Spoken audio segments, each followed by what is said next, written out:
Welcome, and thank you for tuning in to the Sunday services at Center for Spiritual Living, Denver.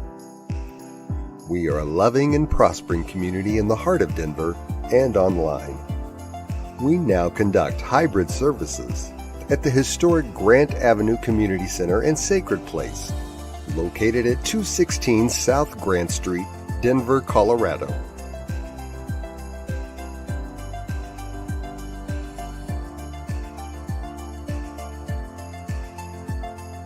All are welcomed here.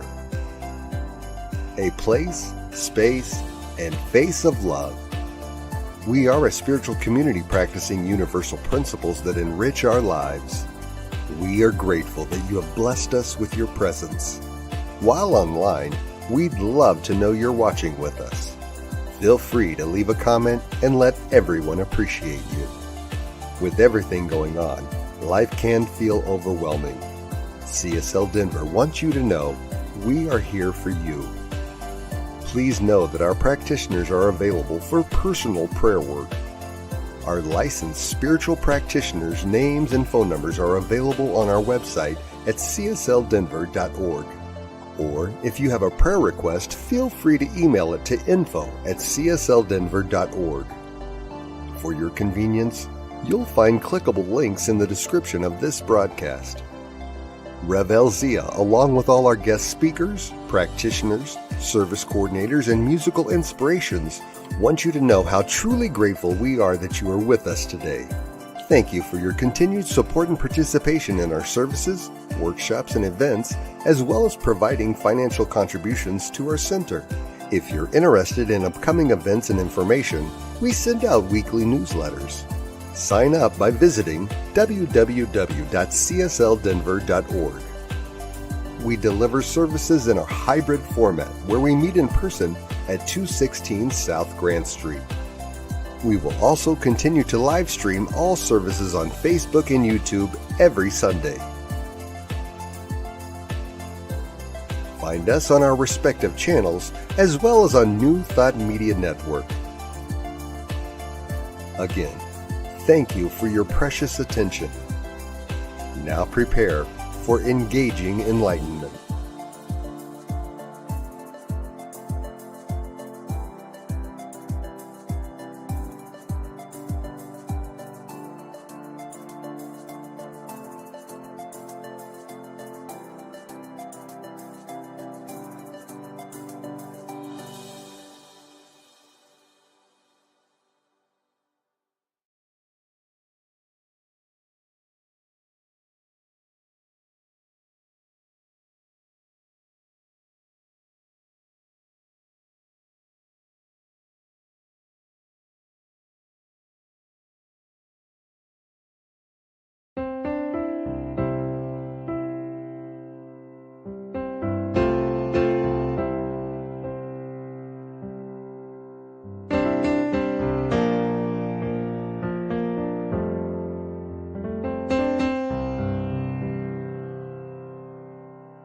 There is a garden where dreams come true,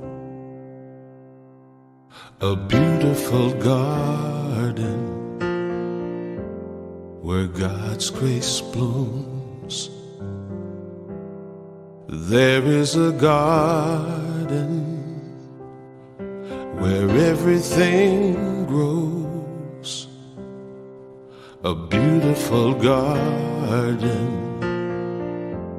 where love is sown. And in this place of light and love, you can have anything that you're dreaming of. There is a garden where dreams come true, a beautiful garden. That garden is you.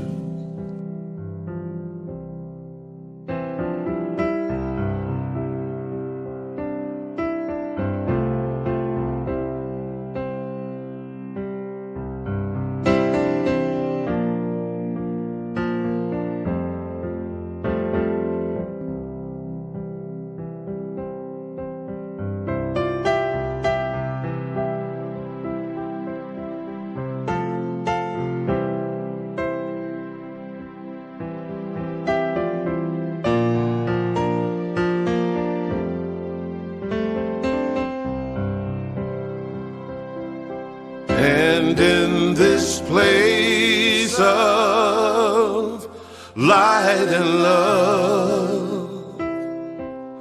You can't have anything that you're dreaming of.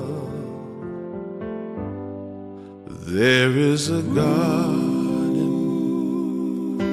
where dreams come true, a beautiful garden.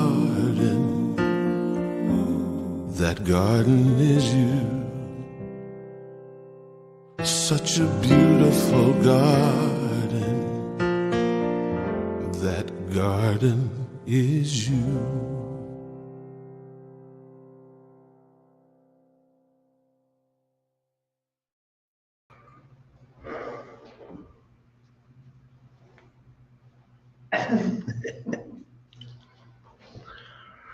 Yes, good morning, everybody. Good morning. Beautiful morning. It's really nice out there today. I'm Bill Carlton, a practitioner here at CSL Denver. I invite you to gently close your eyes and be in that presence. Take a deep breath and release all the negative emotions.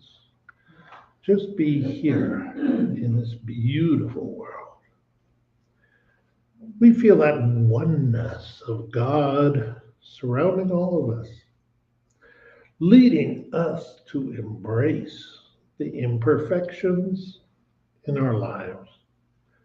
We know that oneness is present in the message we receive, the music we hear, and the technical support of Reverend Elzia and Diego, our producer.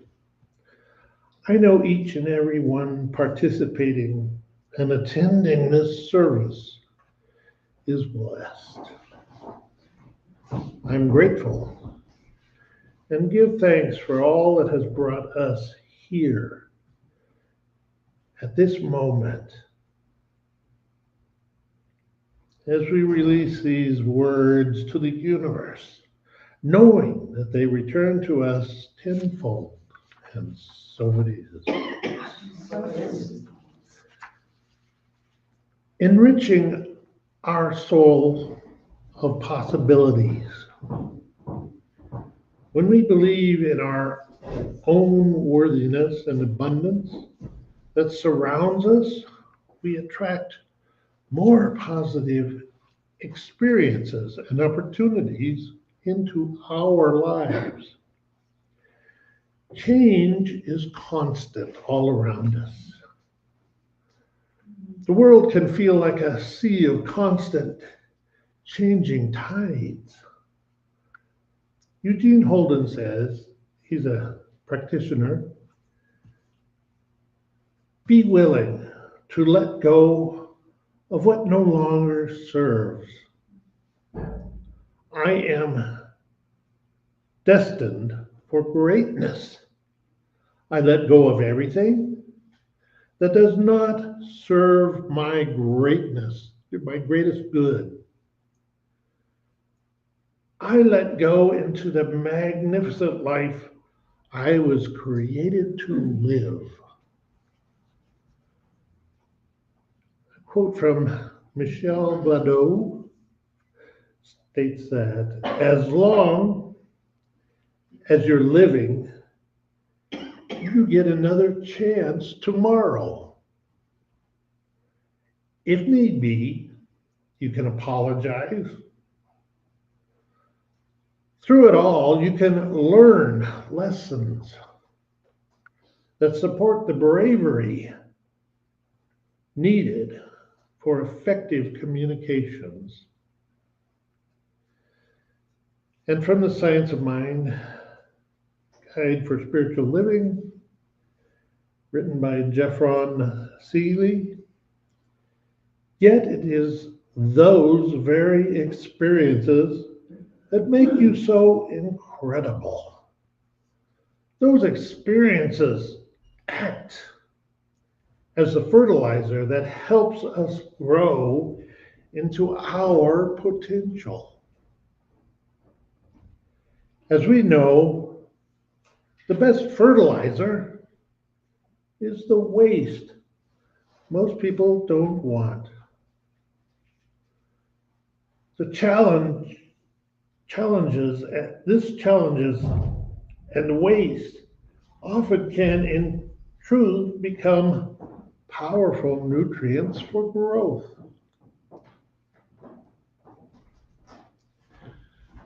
And now, sit back and enjoy a bit of music by Bob Sima. Thank you.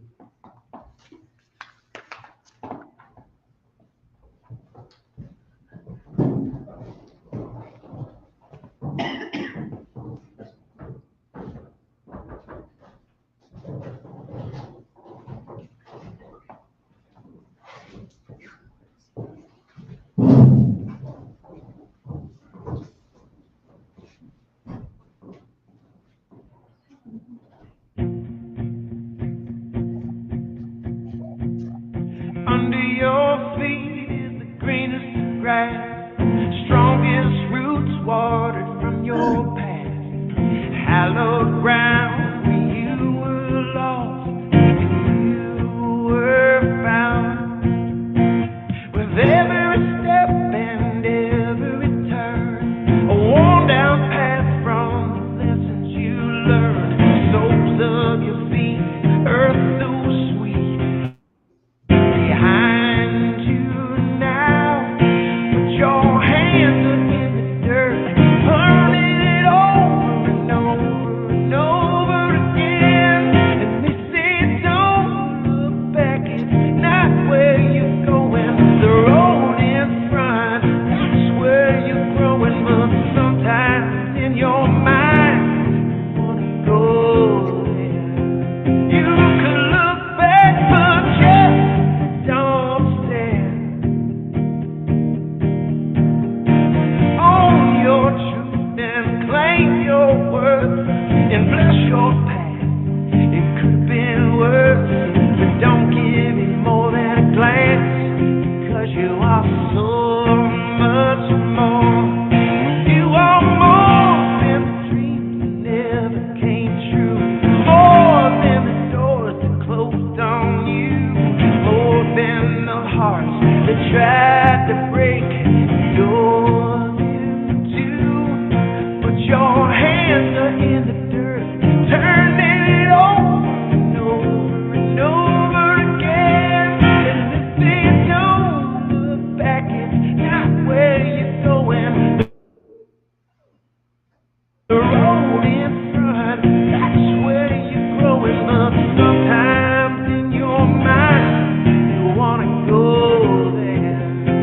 You can look back, but just don't stare. Just don't stare. Well, these years go by, but they don't matter, because here and now is the sleep of your power. Staring back at the wake has never made a ship go anywhere. And they say don't look back, it's not where you're going, the road in front, that's where you're growing. But sometimes in your mind, you wanna go there. You can look back, but just don't stare. Just don't stare. Just don't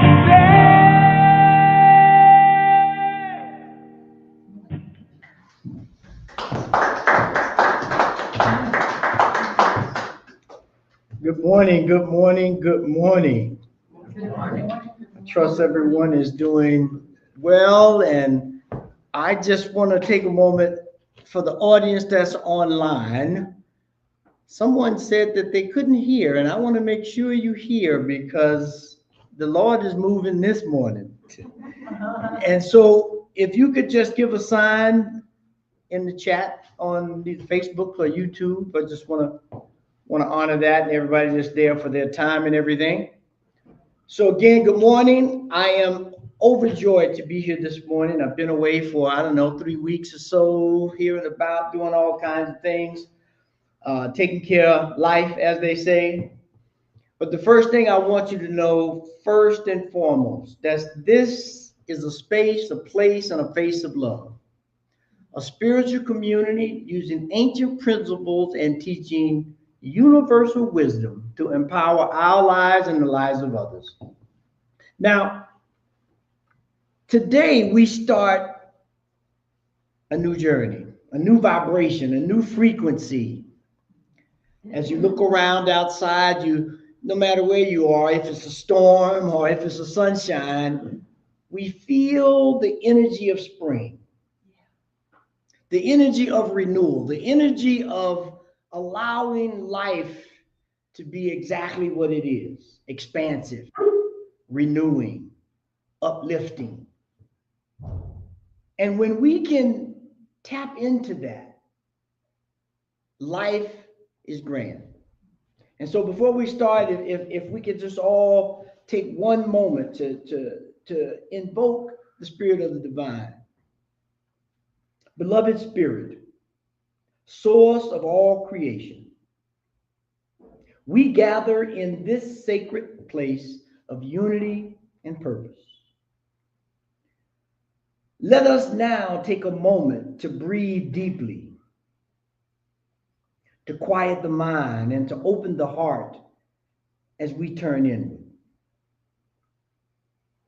Divine Spirit, we acknowledge your presence within us and all around us, acknowledging that you are the soil for all possibilities. In this moment, we release all things that hinder us from reaching and realizing the infinite potential that is already us.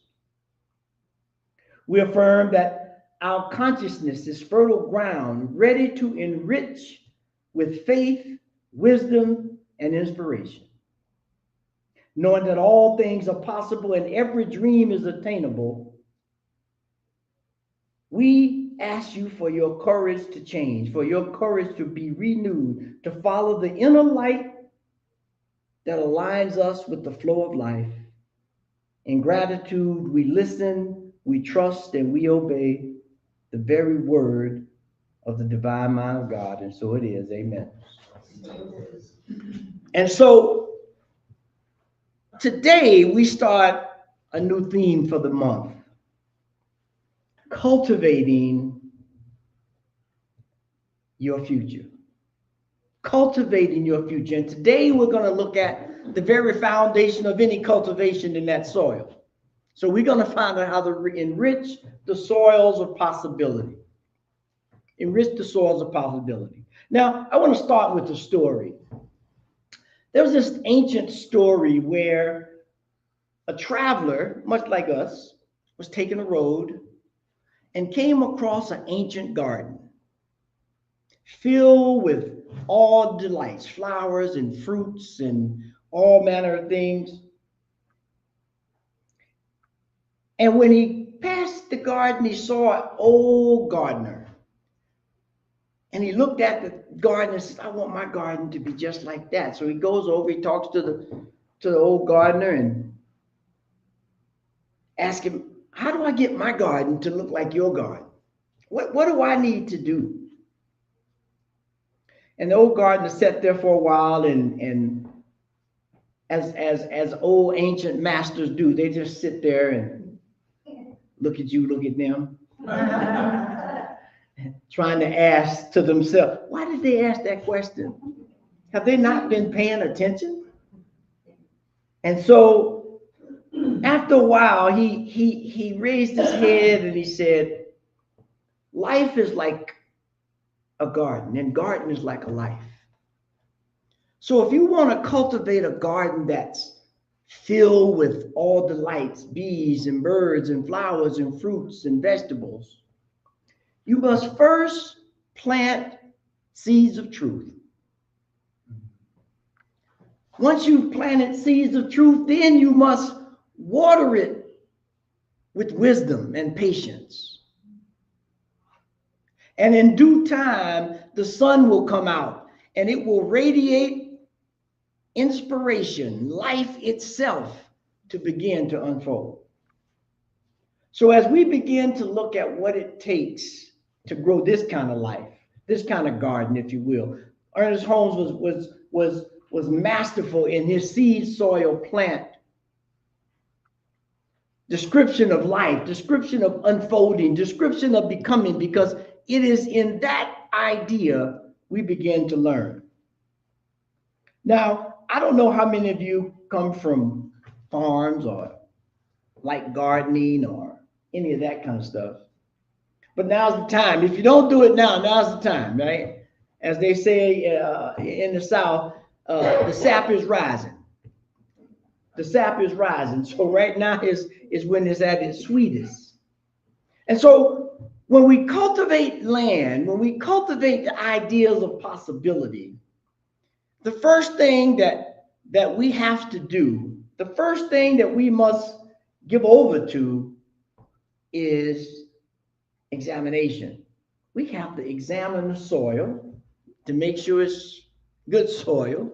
We have to examine the seeds to make sure the seeds are ready. Sometimes we even grow seedlings, and these are ideas we plant in our mind about how we can overcome a challenge, how we can get rid of a habit, how we can call on the mind of God to move. Ernest Holmes says it's all mind. In ancient Egypt, they say it's all mental. Because if you can't see it, and seeing it is just another word for feeling, tasting, imagining, conjuring, dreaming, anything that creates an image in your mind of what's possible. All dreams are attainable. If you can see it, you can believe it, you can make it happen. And that's what this month, we're going to be looking at how do we cultivate the spirit. Because right now, whether you know it or not, now is most definitely the time. And I'm going to leave that where it lies for you to understand what we are dealing with right now in terms of cultivating spirit. So I want to show this first slide. This is by Seneca the Younger. He was a Roman philosopher. And he said, as the soil, however rich it may be, cannot be productive without cultivation, so the mind without culture can never produce good fruit. You see, in ancient times, there was this idea of as above, so below, as within, so without. That got translated into the law of correspondence, which we use to understand. That's exactly what this is. There are a million metaphors to say, if you don't cultivate nothing within, there's nothing coming out. Ernest Holmes said, if you plant tomatoes, you get tomatoes. If you are not willing to cultivate your life, I don't care what situations you are, I don't care where you might be, it ain't working. I've never planted a garden without seeds. Never. And even though weeds may come up, if I don't plant nothing, somebody put the weed there. Might be you, might be me, I don't know. Somebody did it.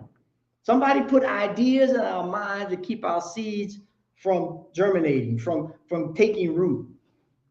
But, you know, one of the things that took me away from the community for a couple of weeks was a relative of mine died, cousin.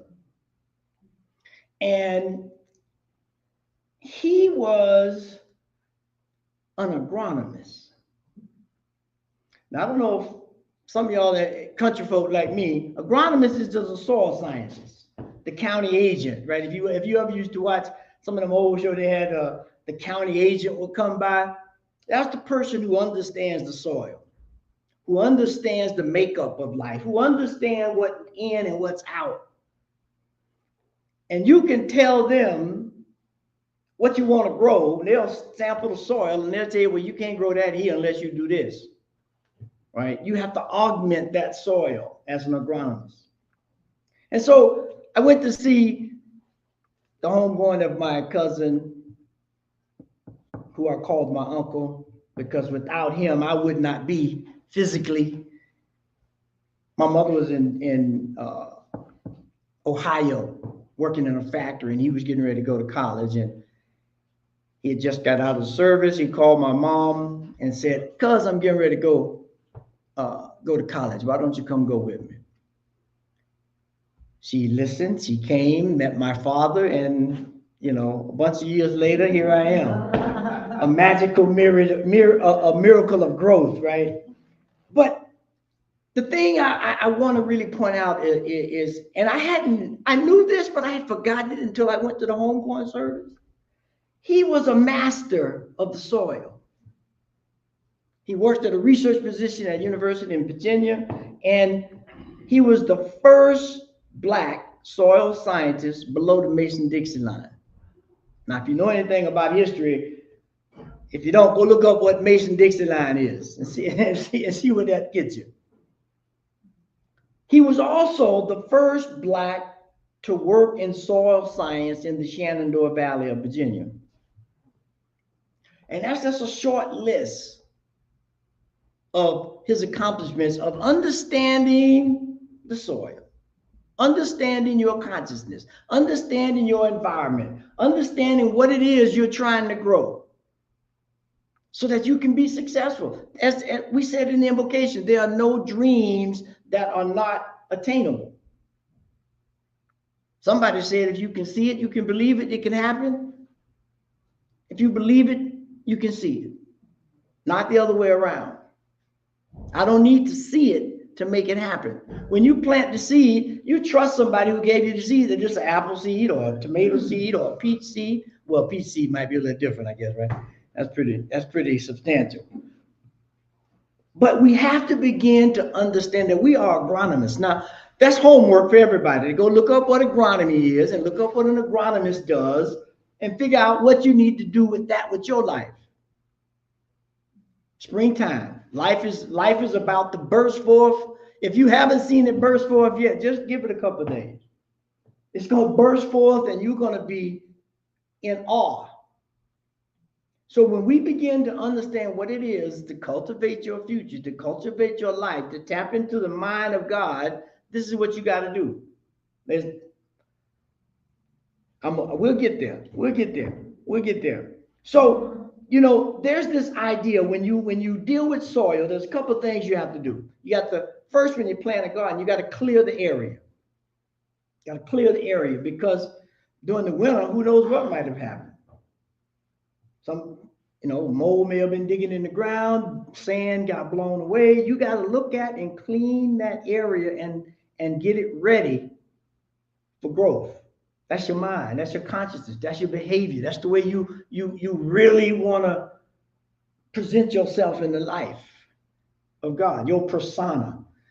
We did a thing on sacred astrology not too long ago, and we talked about Jung, and one of my community members is Stella on astrology. I love her to death. She's giving me my chart, but we'll get to that later as well, because what we're really trying to say is that life is whole.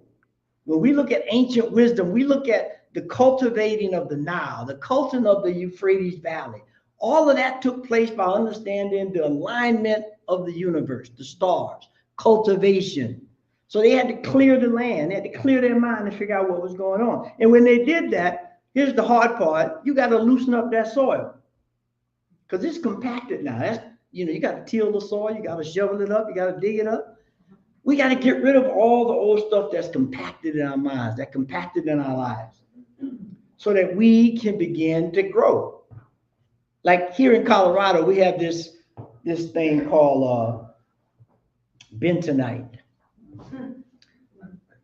And bentonite, I don't know the exact mathematics on it, but one small amount of bentonite can hold a tremendous amount of water, like, I don't know, 100,000 times it, really, I don't know, but it's a lot. But if I'm trying to grow something, I have something so dense, so powerful to suck the life out as a speck of bentonite, you got to get to work. If you don't get that bentonite out, nothing's growing. if you don't get those hard, stale ideas, thoughts, behaviors, if you don't get those out of your mind, your garden is not going to grow. Your life is not going to grow. Period. So you loosen the soil. And then as Bill made reference to earlier, well, I guess before we do that, we have to test the soil. That's this thing, we all know about it as we begin to become mature statesmen on this road. We have to figure out the pH balance of our lives. I'm sure everybody, if you had some blood work done or any kind of work in determining your health, somebody may have told you about your pH balance. And if they haven't, ask them. Because that is the balance of the electrochemical system that keeps us alive. And that's what we're doing when we grow in the garden in our minds. It's the same thing. As above, so below. As below, so above. There is no separation. That's what Ernest taught us. All of this is one system, one life, one love. And when we tap into it, we can succeed beyond our wildest dreams. Now, once we've gotten that, then we put the manure in. That means all the bad stuff that we don't want in there, we just got to turn it over, look at it, understand it, see what its purpose is, and allow it to do its thing. It's only bad because we've labeled it as such. Whatever we call good and bad is because we, as a people, have agreed to call it that, so it makes sense when we communicate. But that's just an arbitrary term. We know in the beginning, God said, I created everything, and guess what? Everything is good. There was no bad. That was someone with a limited mind of thinking, trying to understand an infinite mind of possibilities.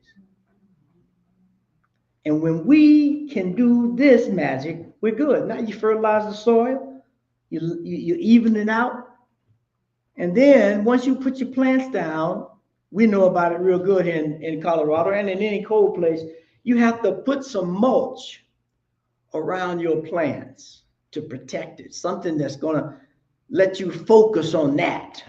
Not, stay focused. So I'll mulch it. I'll make sure I maintain the moisture, maintain the inspiration so that we can live a life that's grand.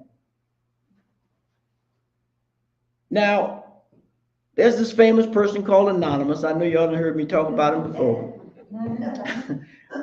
He says this: life is a series of processes. Embrace the chaos. In the process of learning, we discover our true potential.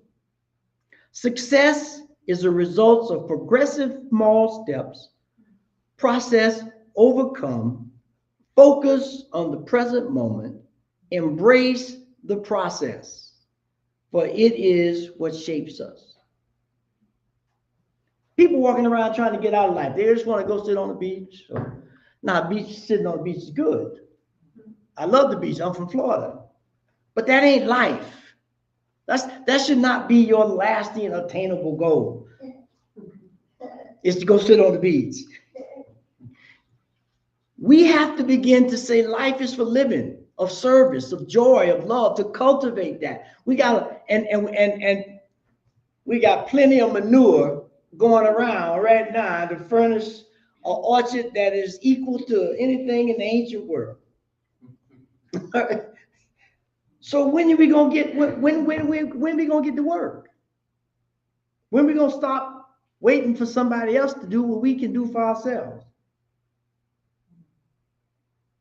We know where two or more are gathered, God is in the center of that. Which means we got power and principalities that we can bring to bear if you but believe. If you but believe. And so I'm going to give you 3 things to help you become a master gardener. Because that's what we're needed. We need master gardeners right now.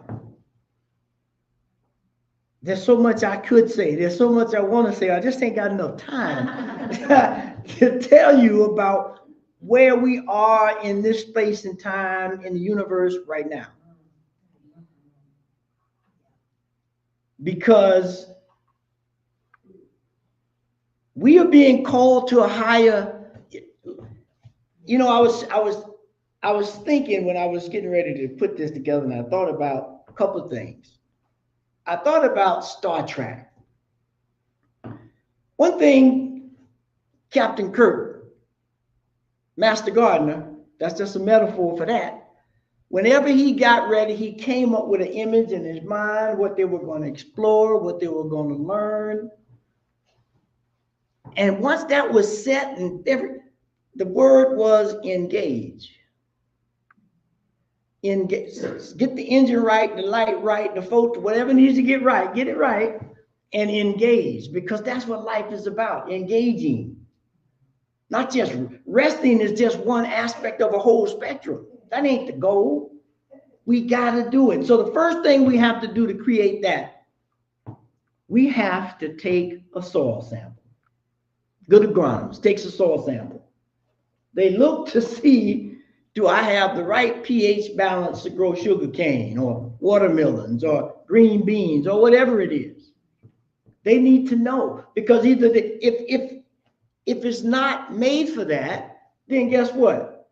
Not that you can't do it. It might be a little bit more effort than you want to put in the game. So then you start saying, what will grow in this soil? And if I need to augment this soil, what do I need to put in it? Because now I got options, I got possibilities. But you got to take a soil sample. And that soil obviously is your consciousness. What is in your consciousness that you may be trying to grow, but the environment is not right? The pH balance, your people you're hanging with, the stuff you're reading, the things you're watching. The soil may not be right. And the only way you can do that is you have to be aware. You have to take inventory. You got to understand that. Prime example. If you bring cookies around me, that's a problem. But I like cookies, and I know they don't like me, but I have to be aware of my environment so that I bring them in limitedly or not at all for a while. You know, there's never a nothing, right? So you got to work through the process, as we just said. But you have to be aware and understand if your soil is fertile or barren. If it's barren, we got to work with it. We got to cultivate it. That's what an agronomist does. The second thing we do after we take the soil sample, we have to figure out what's needed to grow a garden. I done did the soil sample, I got great soil. Now, what does it take to grow a garden? Well, you need some tools, you need some seeds, you might need some more fertilizer, depending on what's happened with the soil. But at the end of the day, you have to get your stuff together. You have to be there and put it in place so that you're ready to go. Now, Gene Houston says this. Gene Houston says that just as you would not neglect seeds that you planted with hope, that they will bear fruits, vegetables and fruits and flowers, so much you attend to the nourishing the garden of your becoming. So we got the soil ready. Now you got to tend to the garden. You got to get your tools. You got to get the stuff that you need to make a garden grow. And when you do that, you have to be thoughtful. You got to be conscious. And then there's the last. You know, I always say the last for the worst for the last. However they say that. You got to do some work. Somebody got to go dig. Somebody got to go weed.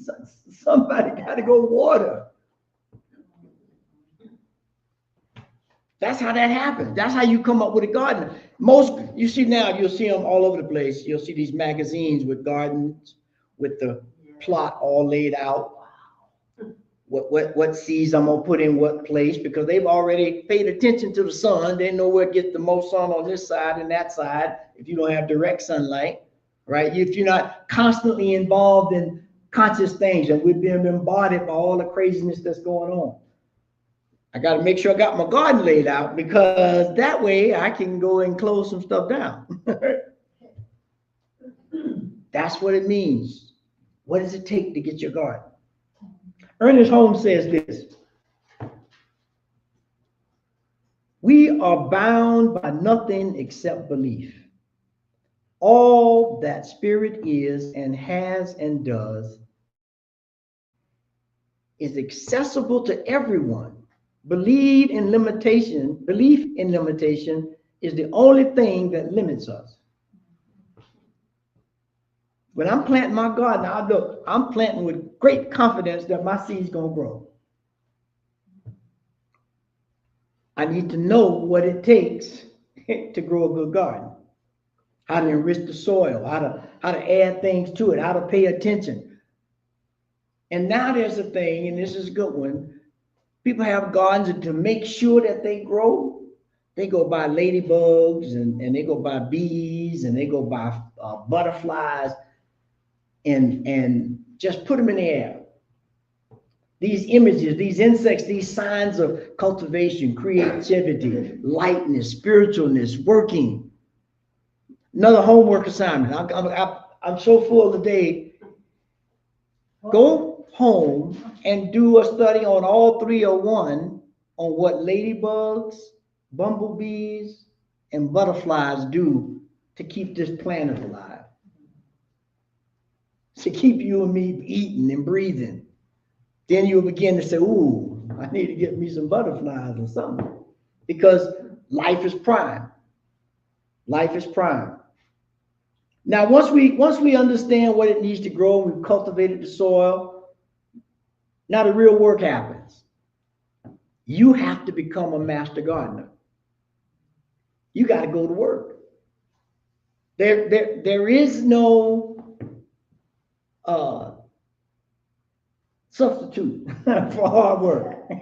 Let me just say it like that. There's no substitute for that. You look at anybody in life that you admire, that you think is great or whatever.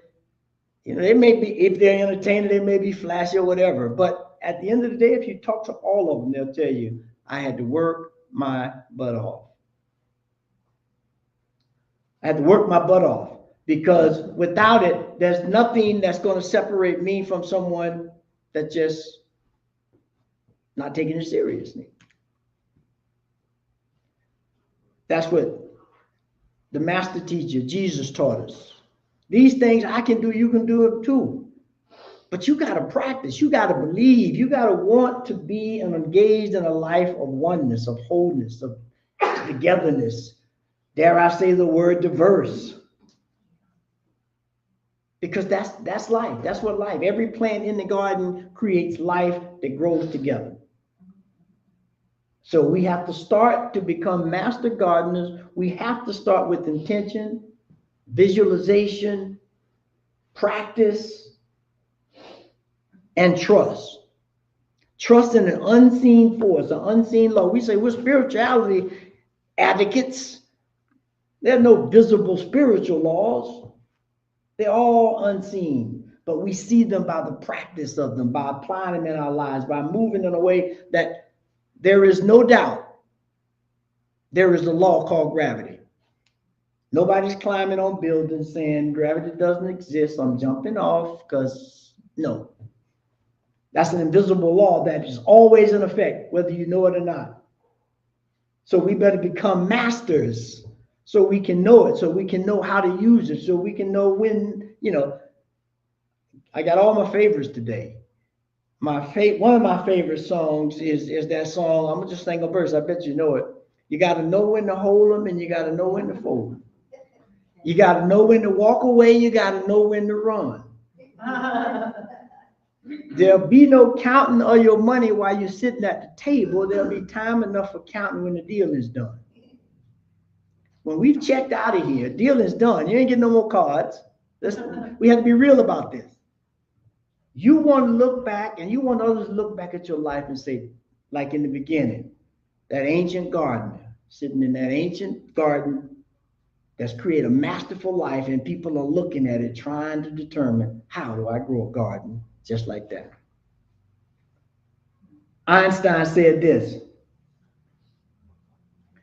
only one who devotes himself to a cause with his whole strength and soul can be a true master. For this reason, Mastery demands all of a person. It demands all of you. So as we begin to pay attention and begin to become the masters of our garden and understanding the soil, I want us to know that this is a time for celebration and sharing. That's what springtime is. That's what Easter is. That's what Earth Day is. That's what Arbor Day is. That's what all these holidays that are in this month, they're coming up in a few days. Arbor Day for trees and Earth Day for protecting the unity and oneness of this place, and Easter for resurrection, and all of this is what life is about. And you have to engage, because without it, it ain't no fun. It ain't worth living. So let's continue to understand that, to move in that direction. And if I can get that last slide by Ernest Holmes, if I didn't mess myself up. No, go, oh, I messed it up. Oh, there it, I messed it up. See, I knew it is. That's all right. Don't worry about it. I'll remember, which says, as you think, so shall you become. As you continue to think, so shall you remain. So as we cultivate this ongoing process in this close, each step enriches our lives, our inner life, allowing us to manifest divine possibilities to their fullest. The process of encouragement, self-growth, self-wealth, all these things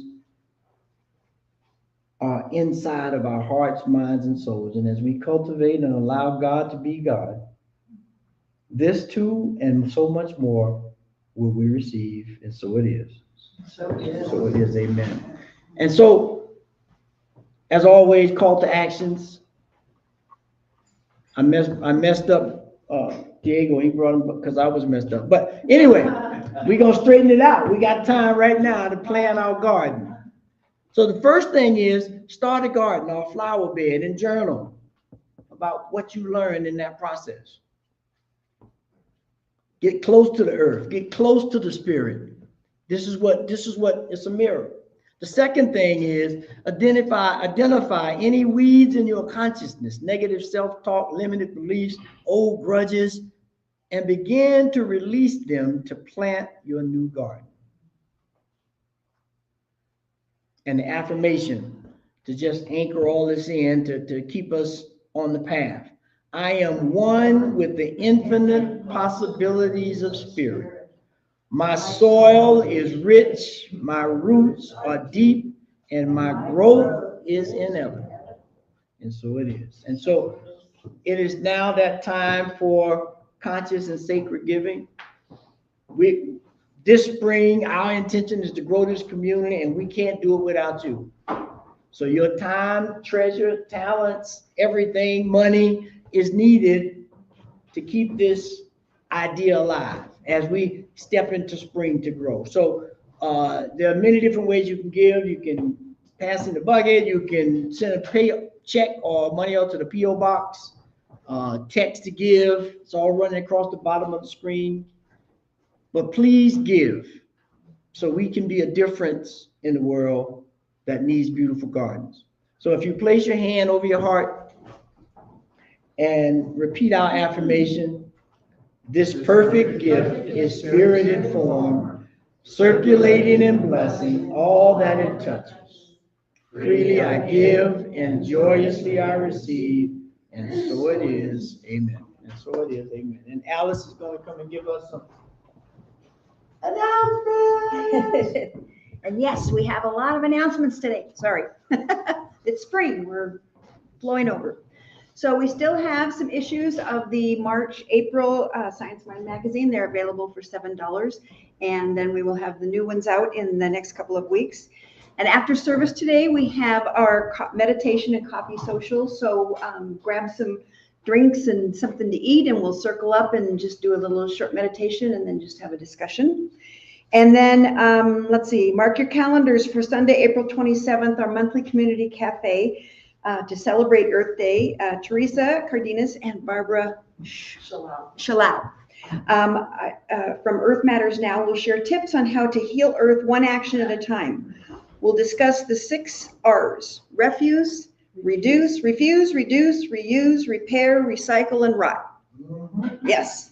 So learn some simple swaps and gain insight that will motivate us to take the next steps. So we'll be meeting, and that's the week that we don't record this. So you need to come live and bring something to share to eat, and we'll just eat and learn about some earth tips. And we've got our upcoming class, Sacred Astrology. We had a date change on that, so we've moved it out a little bit. And it's on Wednesdays online, and it starts on April 23rd. And it's $125 per person, credit, cash or credit only.